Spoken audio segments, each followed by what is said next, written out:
Hello बच्चों, इस video में हम आकारों के परिमाप पेरीमीटर ऑफ अ फिगर के बारे में जानेंगे। भोला के खेत में इस बार बहुत अच्छी फसल हुई है। उसने सोचा कि वो अगले दिन वापस आकर अपनी फसल काट लेगा। अगले दिन जब भोला अपने खेत पहुंचा तो उसने देखा कि वहां चूहों ने आतंक मचा रखा था। चूहे मजे से भोला के टमाटर खा रहे थे। भोला ने उन चूहों को भगा दिया और उसने सोचा कि वो अपने खेत में तारों से बाड़ बना लेगा। उसने तुरंत मार्केट से तार खरीद ली। पहले भोला ने खेत के जिस हिस्से में टमाटर और कद्दू बोए थे, उन हिस्सों के लिए इस तरह से बाड़ बना ली। अगर टमाटर और कद्दू की खेती इस तरह के वर्ग और आयत आकार के घेरों में की गई है, तो क्या आप बता सकते हैं कि भोला ने टमाटर और कद्दू की बाड़ बनाने के लिए कितने कितने मीटर तार इस्तेमाल की? बाड़ में इस्तेमाल की गई तार की लंबाई का अनुमान लगाने के लिए हमें उस बाड़ का परिमाप पेरीमीटर ढूंढना होगा। टमाटर की खेती वर्ग आकार के हिस्से में है, जिसका हर किनारा 5 मीटर लंबा है। और क्योंकि वर्ग आकार के सभी किनारे समान लंबाई के होते हैं, वर्ग आकार की बाड़ का परिमाप होगा 4 गुणा एक किनारे की लंबाई।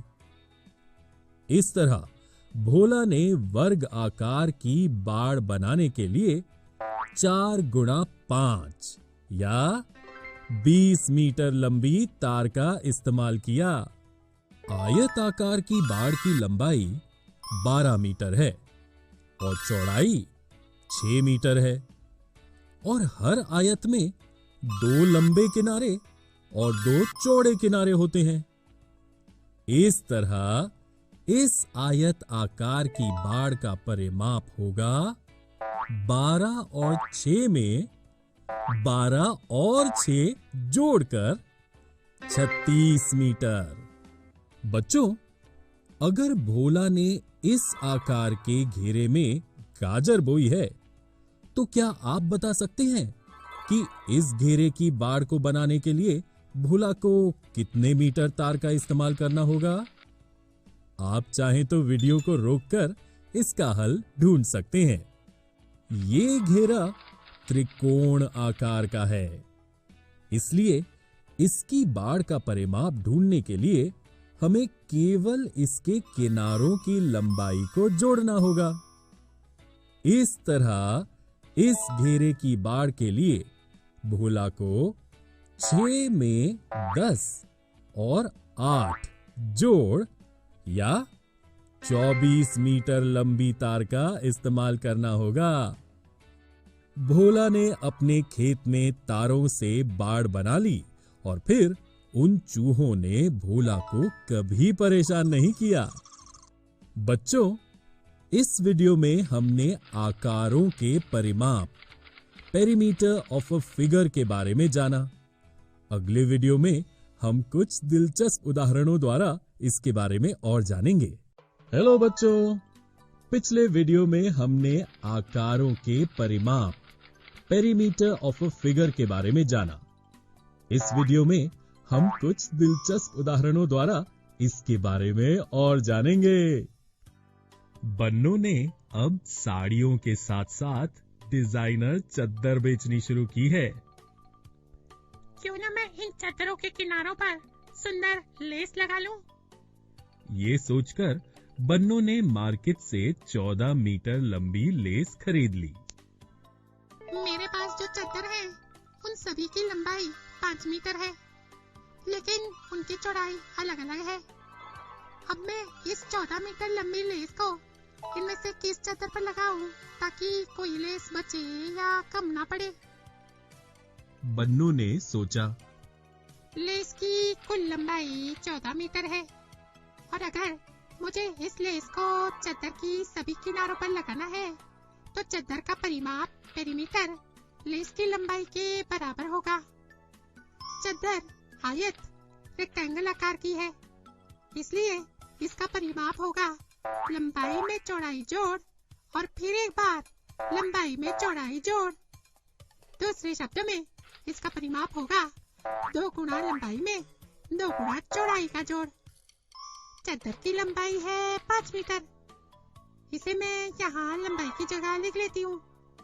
अब अगर मैं परिमाप में से 2 गुना लंबाई को घटा दूं, तो मुझे 2 गुना चौड़ाई मिल जाएगी।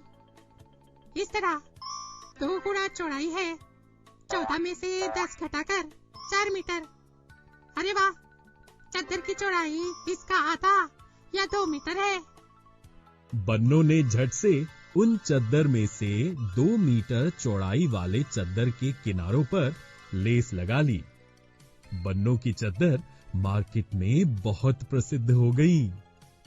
अब बन्नों को टेबल क्लॉथ बेचने हैं। अगर बन्नों ने 16 मीटर लंबी लेस खरीदी है, तो क्या आप बता सकते हैं कि बन्नों जिस वर्ग स्क्वायर आकार के टेबल क्लॉथ पर ये लेस लगाएगी, उसके किनारों की लंबाई कितनी होगी?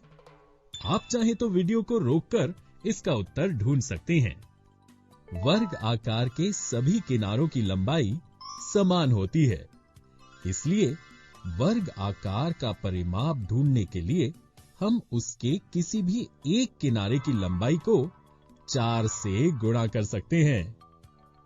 बन्नों के लेस की लंबाई 16 मीटर वर्ग आकार के टेबल क्लॉथ के परिमाप पेरीमीटर के बिल्कुल बराबर होगी। दूसरे शब्दों में 4 गुणा एक किनारे की लंबाई 16 मीटर के बराबर है। इसलिए एक किनारे की लंबाई होगी 16 भाग 4, 4 मीटर। बन्नों की दुकान जोरों से चलने लगी, इसलिए बब्बन भी बन्नों की सहायता करने में जुट गया। बच्चों, इस वीडियो में हमने कुछ दिलचस्प उदाहरणों द्वारा आकारों के परिमाप पेरीमीटर ऑफ अ फिगर के बारे में और जाना। अगले वीडियो में हम इससे संबंधित कुछ गलत अवधारणाओं को देखेंगे। हेलो बच्चों, पिछले वीडियो में हमने कुछ दिलचस्प उदाहरणों द्वारा आकारों के परिमाप पेरीमीटर ऑफ अ फिगर के बारे में और जाना। इस वीडियो में हम इससे संबंधित कुछ गलत अवधारणाओं को देखेंगे। भोला और बन्नी दोनों ने दौड़ की प्रतियोगिता लगाई है। भोला, मैं इस वर्ग आकार की टंकी का एक चक्कर लगाऊंगा और तुम इस आयत आकार की टंकी का एक चक्कर लगाना। जो भी अपनी टंकी का चक्कर पहले लगा ले, वो जीत जाएगा। बन्नी ने भोला से कहा। भोला मान गया और प्रतियोगिता शुरू हो गई। बन्नी और भोला दोनों बहुत तेजी से दौड़ने लगे। बन्नी ने भोला से पहले अपनी टंकी का चक्कर लगा लिया। मैं जीत गया, मैं जीत गया। बन्नी उत्साहित होकर नाचने लगा।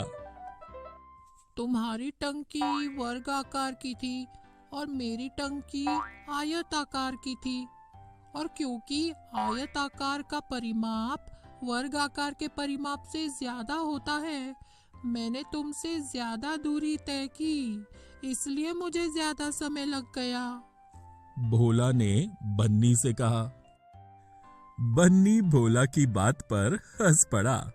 अरे नहीं भोला, ऐसा जरूरी नहीं है कि आयत का परिमाप हमेशा वर्ग के परिमाप से ज्यादा हो। हम दोनों ने अपनी अपनी टंकियों के चक्कर लगाए, इसलिए जो दूरी तुमने तय की वो उन टंकियों के परिमाप के बराबर होगी। आओ हम इन दोनों टंकियों का परिमाप ढूंढ ले, तब तुम्हें पता चल जाएगा कि हम दोनों ने बिल्कुल समान दूरी तय की है।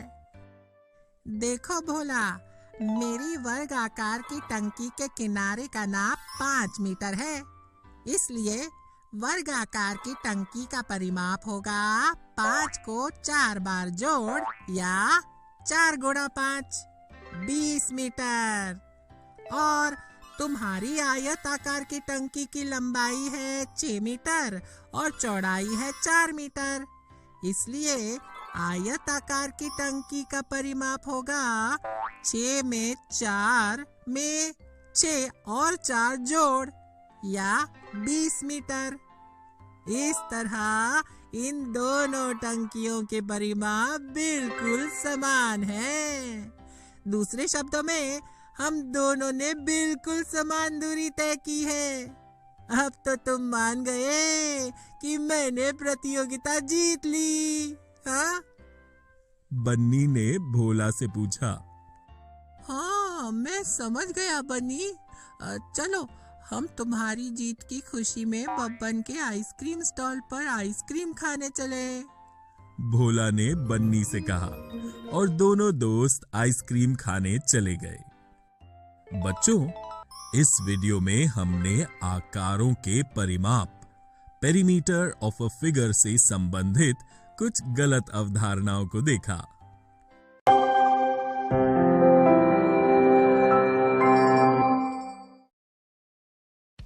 हेलो बच्चों, इस वीडियो में हम वर्ग और आयत के क्षेत्रफल area of square and rectangle के बारे में जानेंगे। चाचा और गोलू अपने घरों के फर्श की टाइलें बदलना चाहते हैं। दोनों मार्केट में टाइलें खरीदने आए हैं। चाचा और गोलू दोनों को इस डिजाइन की टाइल बहुत पसंद आई। दोनों ने अपने अपने घरों के लिए वो टाइलें खरीद ली। चाचा ने घर पहुंचकर टाइलें लगाना शुरू कर दिया। हर टाइल वर्ग आकार की है और उनके किनारे 1 मीटर लंबे हैं। चाचा ने पहले अपने कमरे के फर्श की लंबाई पर टाइलें लगाना शुरू कर दिया। चाचा ने देखा कि उनके फर्श की लंबाई में कुल 6 टाइलें लगी। अच्छा, मेरे फर्श की लंबाई में कुल 1 मीटर लंबी किनारे वाली 6 टाइलें लगी। इसका मतलब मेरे आयताकार के फर्श की लंबाई 6 मीटर है। चाचा ने सोचा। फिर चाचा ने अपने आयताकार के फर्श की चौड़ाई पर टाइलें लगाना शुरू किया।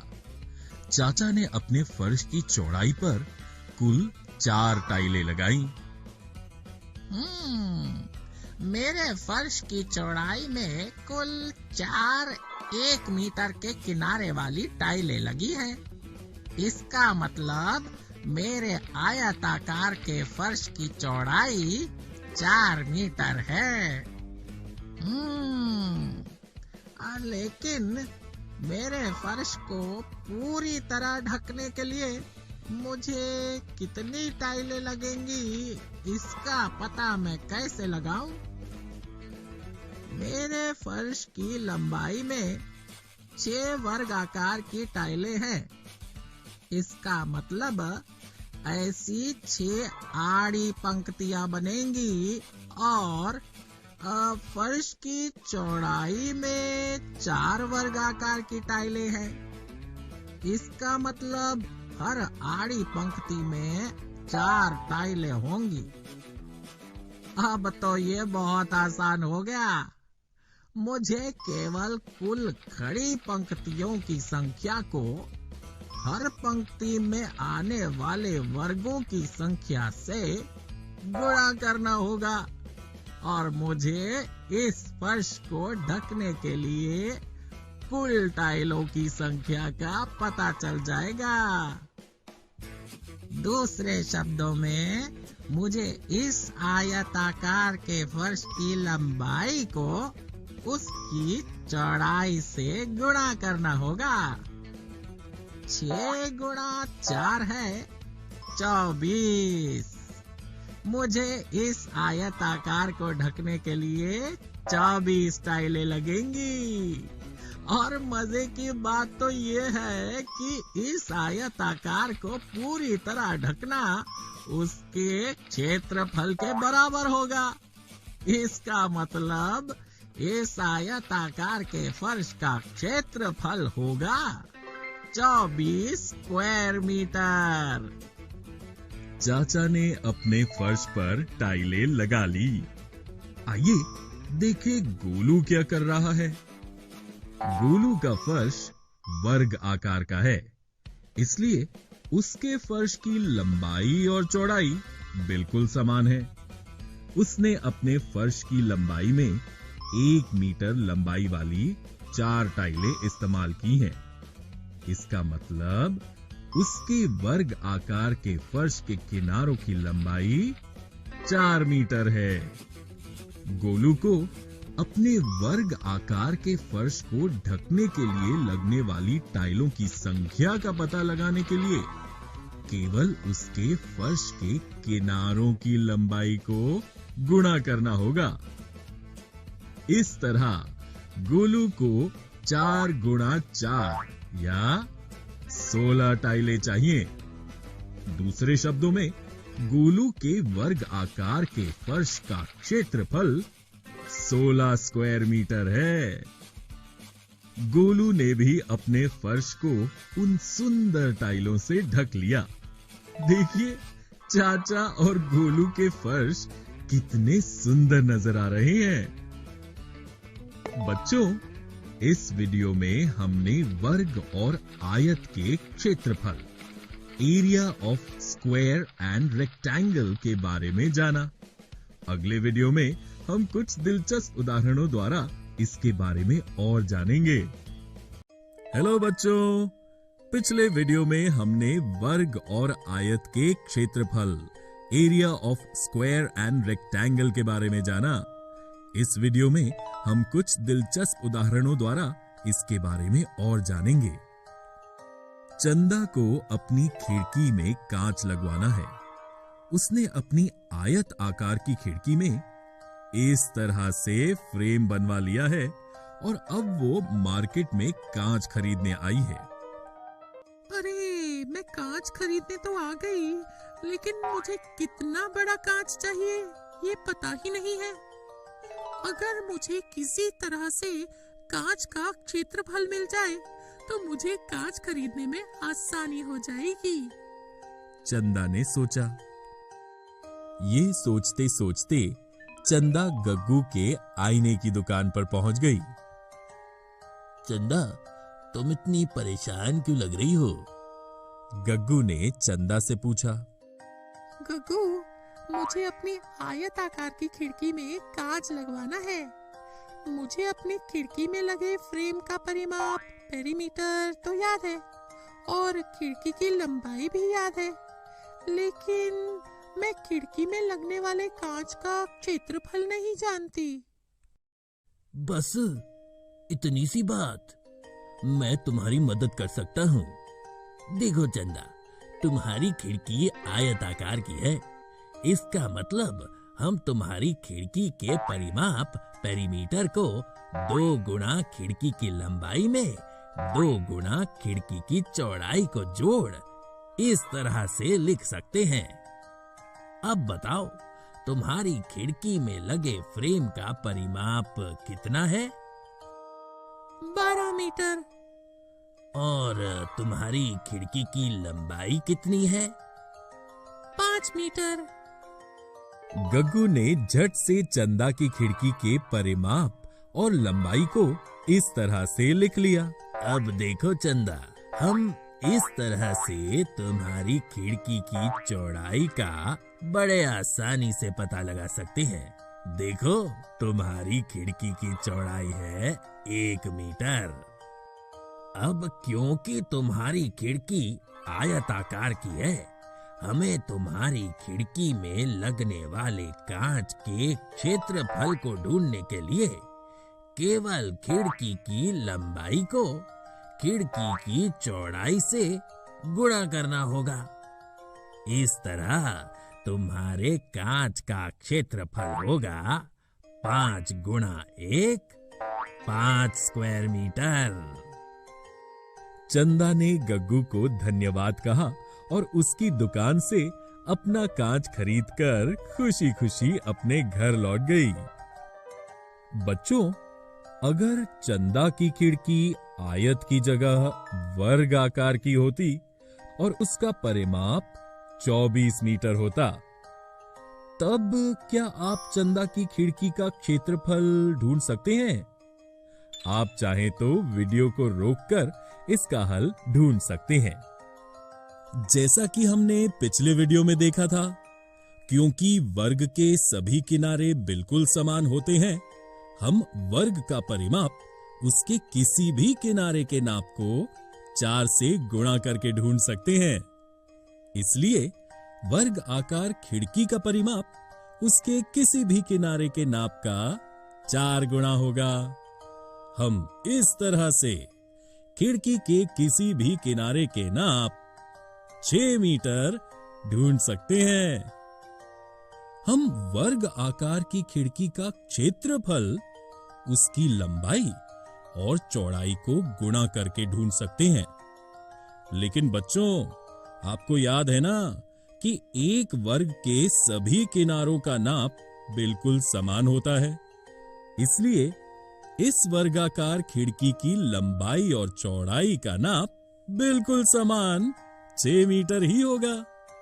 इस तरह खिड़की का क्षेत्रफल हो गया 6 गुणा 6, 36 स्क्वायर मीटर। बच्चों, इस वीडियो में हमने कुछ दिलचस्प उदाहरणों द्वारा वर्ग और आयत के क्षेत्रफल, area of square and rectangle के बारे में और जाना। अगले वीडियो में हम इससे संबंधित कुछ गलत अवधारणाओं को देखेंगे। हेलो बच्चों, पिछले वीडियो में हमने कुछ दिलचस्प उदाहरणों द्वारा वर्ग और आयत के क्षेत्रफल, area of square and rectangle के बारे में और जाना। इस वीडियो में हम इससे संबंधित कुछ गलत अवधारणाओं को देखेंगे। बन्नों के जन्मदिन के लिए बब्बन केक बनाने की तैयारी में जुटा है। तभी उसके घर अप्पू आया। बब्बन, तुम क्या कर रहे हो? मैं बन्नों के लिए केक बनाने की तैयारी कर रहा हूँ। अरे वाह बब्बन, लेकिन तुमने केक बनाने के लिए इस बड़ी ट्रे की जगह ये छोटी ट्रे का इस्तेमाल क्यों किया? अप्पू, मैंने दोनों ट्रे के परिमाप इस तरह से ढूंढे हैं और देखो, दोनों के परिमाप बिल्कुल समान 36 सेंटीमीटर हैं। इसका मतलब दोनों ट्रे बिल्कुल समान हैं। अरे बब्बन, ऐसा जरूरी नहीं है कि दो समान परिमाप वाले आयतों के क्षेत्रफल भी समान हो। इसलिए ऐसा जरूरी नहीं है कि क्योंकि इन दोनों ट्रे के परिमाप समान है, क्षेत्रफल भी समान हो। देखो, इस आयताकार की ट्रे का क्षेत्रफल होगा 12 गुणा 6 या 72 स्क्वायर सेंटीमीटर, और इस आयताकार की ट्रे का क्षेत्रफल होगा 10 गुणा 8 या 80 स्क्वायर सेंटीमीटर। इसलिए ये ट्रे इस ट्रे से बड़ी है, समझे? अच्छा, मैं समझ गया। अब मैं इस बड़ी ट्रे में बन्नों के जन्मदिन का केक बनाऊंगा। तुम उसकी जन्मदिन की पार्टी में जरूर आना अप्पू। बब्बन ने उस बड़ी ट्रे का इस्तेमाल कर बन्नों के लिए एक सुंदर केक बना लिया। बच्चों, इस वीडियो में हमने वर्ग और आयत के क्षेत्रफल, area of square and rectangle से संबंधित कुछ गलत अवधारणाओं को देखा।